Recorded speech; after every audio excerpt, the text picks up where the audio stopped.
Hi, this is the Start 3D Modeling channel. In this video I will show you some basic 3D modeling operations in Onshape, which is a 3D CAD system that works from a web browser. One feature of Onshape is that it is a cloud-based software and we really only need a device with a web access to use this software.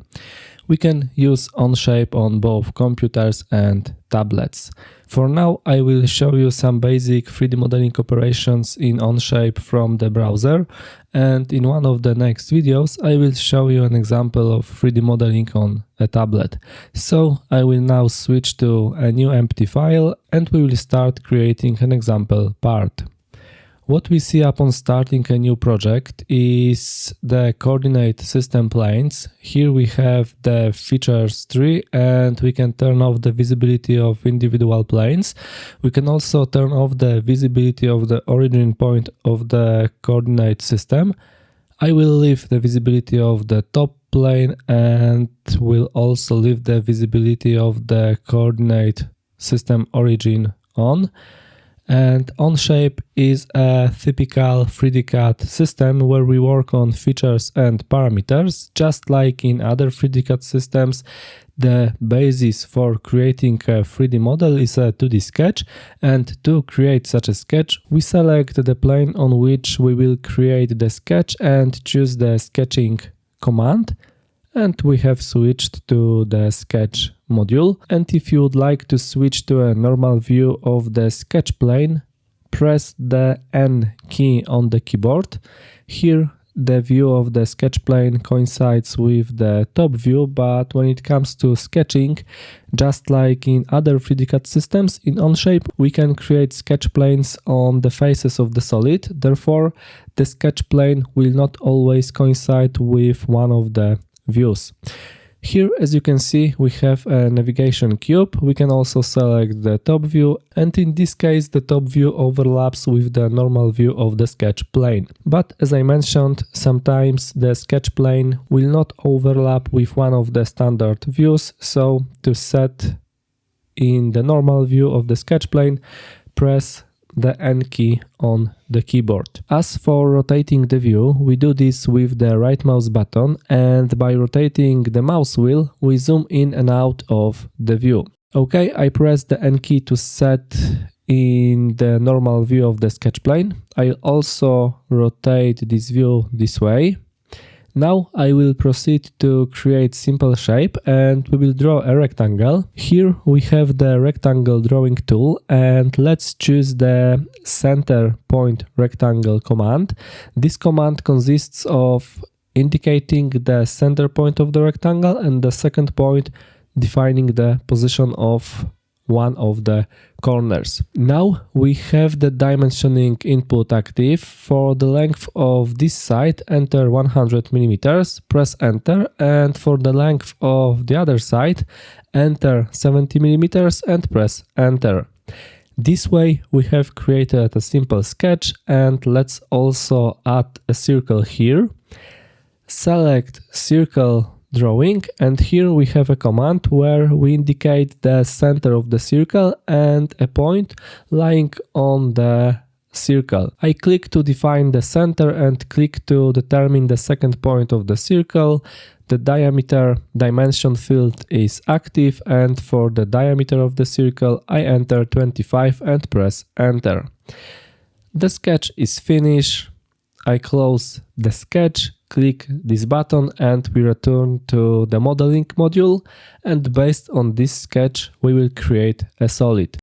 As you can see, I can smoothly rotate the view, and I do this using the space mouse from 3D Connection, and you'll find information about this device in the description below this video.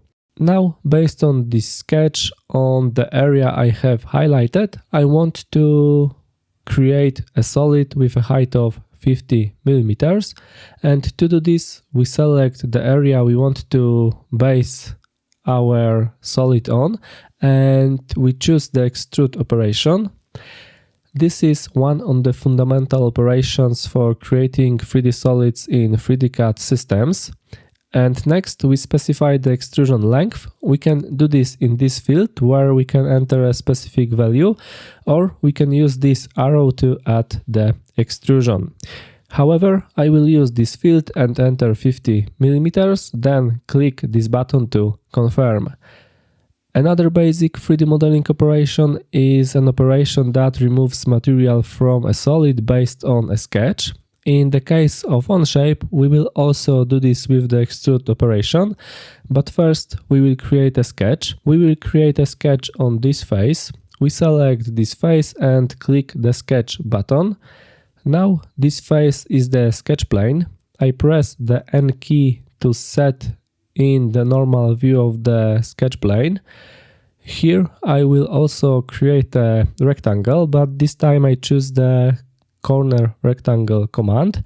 I will create the rectangle such that the first corner of the rectangle lies on this line.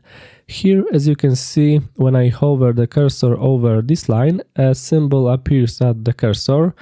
This symbol indicates a coincident constraint. This means that if I click now with the left mouse button, this corner of the rectangle will be linked to the edge of the solid. As for the second corner of the rectangle, I click anywhere, roughly here, and press enter to confirm these dimensions. As they are here at this moment, the dimensions of the rectangle do not concern me entirely. What will be more significant for me is the positioning of the sides of the rectangle relative to the solid. Now the rectangle command is still active, so I press escape key to cancel that command. And now I choose the dimensioning command, select the dimension command and specify the distance from that point to this point by simply clicking on these points. Now I click here to specify the location of the dimension, and here I enter 10 mm as the dimension value. Then I click this point, and click here to specify the location of the dimension. And here too I enter 10 mm. A warning appeared, an error occurred. We cannot do this in 3D CAD systems. We have here an over-dimensioned sketch. If we have this dimension and this dimension, we can't add this dimension because in this dimensioning chain, the dimension that we don't have here is a resultant dimension resulting from these two dimensions and from the length of this solid. If we want to add a dimension here, we must delete one of the existing dimensions. So I select this dimension and press delete. I will do the same with this dimension. I select this dimension and press delete. The dimensions we had here were automatically added during the rectangle drawing. If we select the rectangle drawing and specify two corners of the rectangle, we can enter those dimensions. Here pay attention that when I hover the cursor over one dimension, it activates the box where I can change that dimension. Then, when I hover the cursor over the second dimension, it activates the field of the second dimension. But when we press the escape key, the rectangle will be drawn without dimensions, and we can freely change the dimensions of that rectangle. By using the selection window, I select this rectangle. Here, by the way, if it comes to selecting geometry, we can select geometry in the sketch by simply left-clicking on the geometry or by using the selection window. We select all the geometries we want to select, and to remove the selected geometries, we press the delete key.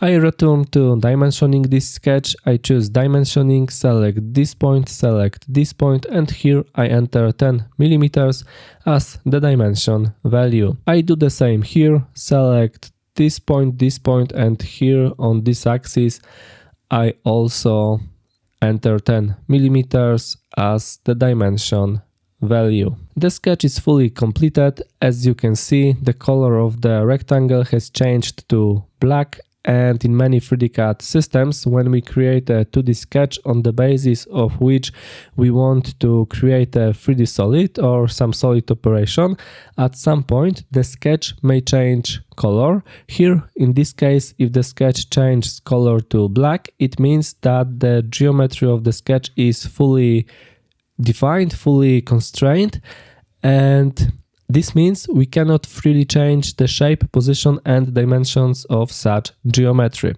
If I now create a second rectangle and this rectangle is not dimensioned, then as you can see I can freely change the dimensions of that rectangle. I select the rectangle and press delete, and this sketch is complete. I click this button, and now based on this area we will remove material from this solid. We will do this using the extrude operation. If we now select the extrude operation, the add operation mode is selected by default, which simply creates another part of the solid.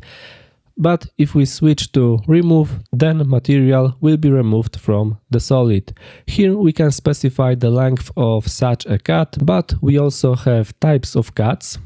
We can choose up to next here, and the material removal will be performed up to the first encountered feature. We can select through all, and then the material removal will be done through the entire solid.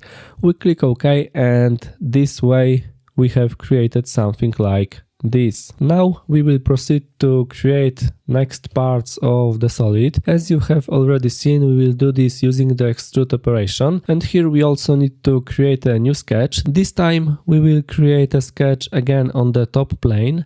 We select this plane, choose to create a sketch, and I press the N key to set the normal view of the sketch plane.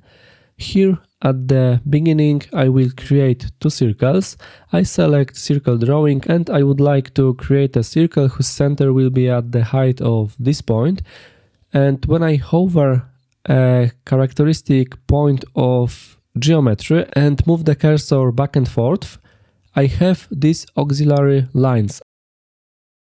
I click here, click the second point to determine the diameter of the circle and enter 20 mm as the diameter of the circle and press enter. And now the circle drawing command is still active, and I will draw the second circle so that the center of the next circle will be at this point.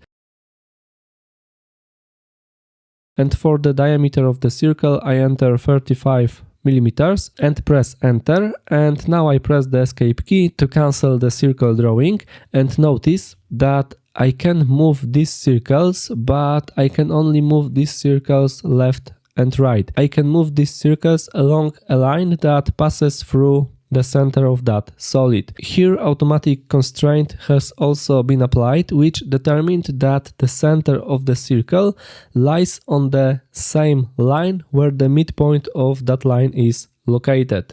Furthermore, by drawing the second circle, we linked the center of the second circle to the center point of the first circle, so these two circles are related. We have here a constraint that specifies that these circles lie on a line passing through the center of the solid, so for full definition and relationship of these geometries, we are missing one dimension here. I choose dimensioning and specify in this case the distance from the center of the circle to this edge, and for the value of this dimension I enter 40 mm, and the geometry of the circles is already black. This means that these geometries are fully constrained. Now I choose line drawing and will draw a line in such a way that the first point of the line is linked to this edge of the solid. I hover over this edge and click with the left mouse button. As for the second point of this line, I would like this point to lie on this circle and for this line to be tangent to the circle. Notice that as I move over the circle, different constraints appear, and at some point a tangency constraint appeared. I click here and then press escape to finish drawing the line. This way we created a line that is tangent to that circle. However, this line still doesn't have all the dimensions. Regarding the tangency constraint, this is the constraint symbol. Here, as you can see, if we hover over this geometry, the tangency constraint appears. However, as you can see, this line is blue, it is missing one constraint. We can freely change the position of this line in such a way that this point can change position along this line, yet the line is tangent to the circle. Let's add another constraint here. I have the geometry selected. Now I deselect this geometry. To deselect some geometry, we simply click with the left mouse button in the workspace. We will add a horizontal constraint here. We choose the constraint and click on the line. Now this line is a horizontal line and it is black, it is fully defined. I press escape to cancel the horizontal constraint command, and now I will create a second line. I choose line drawing and draw this line in this way and press escape, and as you can see, this line is not linked to any geometry. We will add constraints manually. First, we will add a coincident constraint. We select coincident constraint, select this point, select this line, and this way we have linked this point to this line. Now let's select the tangent constraint and add a tangency constraint between the line and the circle. Okay, we have added a constraint here, but as you can see, we have tangency here, but this point is still not linked to the circle. So let's do it this way. We select the point, select the circle and choose the coincident constraint. As you can see, we can first select the geometry and then specify the constraint, or we can first select the constraint and then specify the geometry. Now the line looks like this. Here we can still move this point along this line. Let's do this the same way as we did with this line. That is, we select the line, choose the horizontal constraint, and now this sketch is fully defined. Let's draw more geometry so that we can close this profile. I select line drawing. I hover over this point, click with the left mouse button, hover over this point and click with the left mouse button. I press escape to cancel the line drawing, and this way we created a sketch from which we will create the next part of the solid. However, not all geometries in this sketch will be needed, and in this case we can trim this part of the circle. We have the trim command here. We select this command, click on this part of the circle, and this part of the circle has been trimmed. I clicked with the left mouse button again on the trim command to cancel it. Now I would like to get the shape of this sketch on the other side of the solid. Of course, we can draw it again, but we can also use the mirror operation. However, for the mirror operation, we need some geometry that will serve as a mirror plane. To do this, we will draw a line that passes through the center of this solid.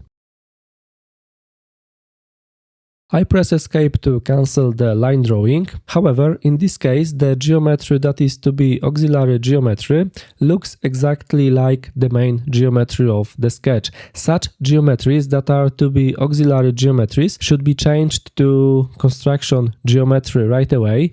And to do this, we select the geometry and choose the construction command. Now, the line has been changed to a construction line, and it is clearly visible that it is different from the sketch geometry. And now we choose the mirror command. We select the line about which we will create this mirror. We click on this line and now select the elements to be mirrored. We can do this via a selection window, and this way we created something like this. I press escape to cancel the mirror command, and now I press Ctrl Z to undo this operation. And regarding the mirror operation, we can also do it in such a way that we select this operation, select the line about which we will be mirroring, and we can select the geometry to be mirrored one by one. We can also do it another way. I press Ctrl Z to undo. Okay, first I select the geometry that I want to copy in the mirror. I choose the mirror operation. And now I select the line, and this way we can also copy these elements. I press Escape to cancel the mirror operation. I confirm this sketch. And based on this sketch, we will create another parts of the solid. I select this area, and here, if it comes to selecting, we simply click with the left mouse button.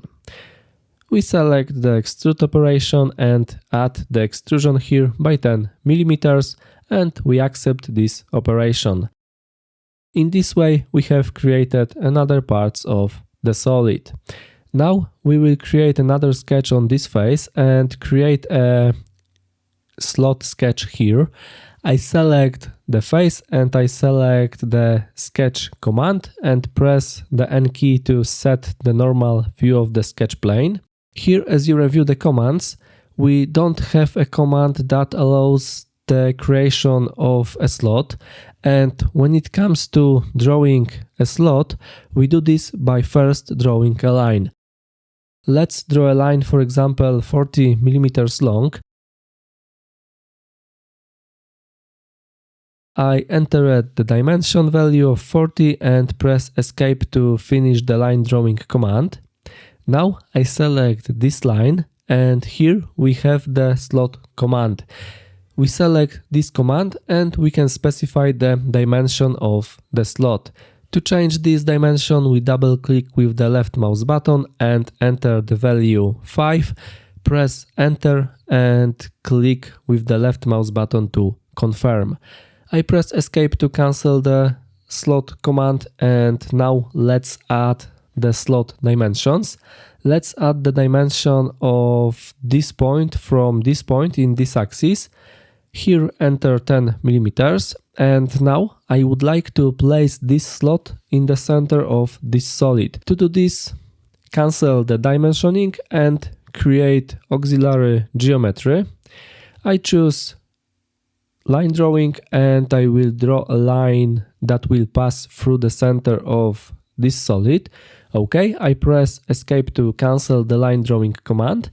I select this line and change this line to construction geometry. Now let's also change this line to construction geometry. We select this line and choose the construction command. Okay, and now let's place this slot symmetrically relative to this line. We will use the symmetry constraint. Select this constraint and let's add the symmetry constraint between this point and this line. In this way, the center of the slot is offset from the upper edge of the solid by 10 mm and the slot is positioned in the center of the solid. Close the sketch, and now, based on this sketch, we will remove material from the solid.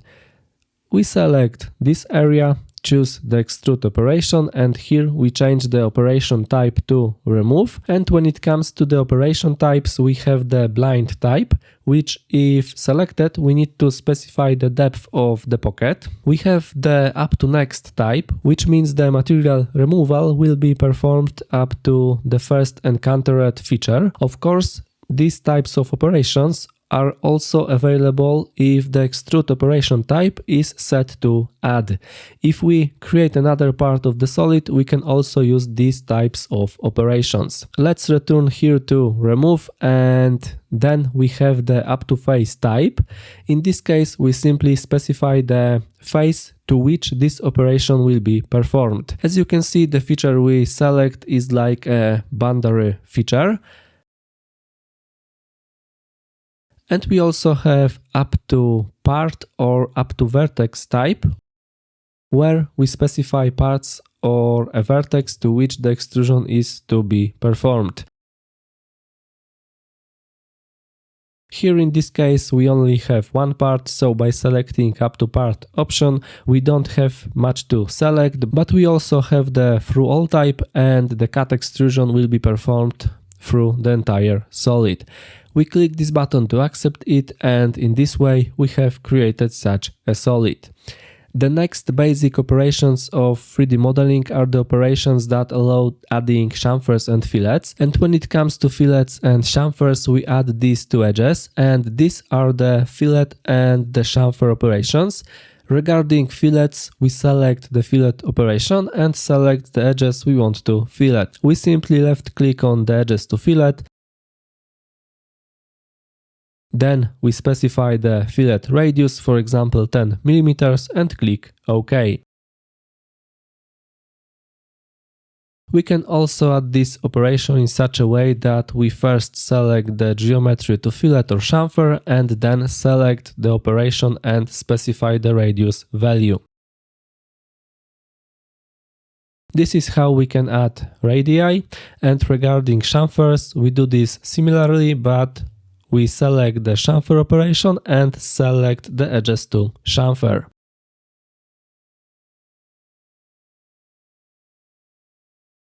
We click OK, and this way we have created such a solid. Of course, this solid is just an example on which I wanted to show you the basic 3D modeling operations in Onshape. We will finish here. Thanks for watching, and if you want to try Onshape and create a model in this program yourself, you'll find a link to Onshape in the description below this video. Thanks for watching, and please subscribe to this channel.